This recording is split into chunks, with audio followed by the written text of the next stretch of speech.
Direction la Suisse, à Crans-Montana, 12 jours après le drame du Constellation, 40 morts, 116 blessés. Les parents des victimes attendaient des mesures fortes contre le propriétaire du bar, Jacques Moretti.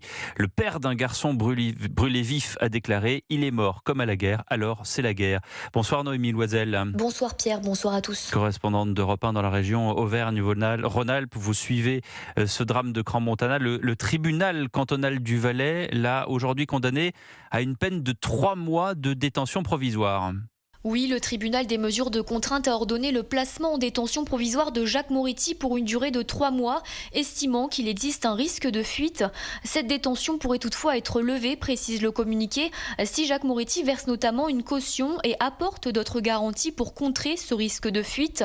On ne connaît pas encore les détails, mais ces garanties peuvent inclure le port d'un bracelet électronique ou encore l'obligation de se présenter régulièrement à la police, comme c'est déjà le cas pour son épouse Jessica Moretti.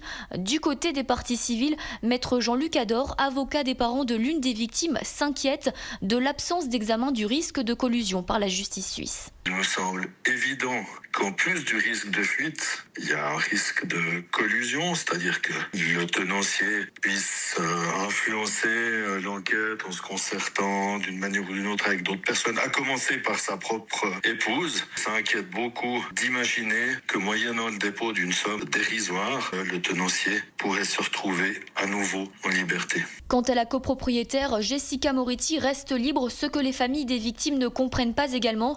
Elles se demandent pourquoi elle aussi n'a pas été placée en détention provisoire. Merci Noémie Loisel, correspondante d'Europe 1 en Auvergne-Rhône-Alpes.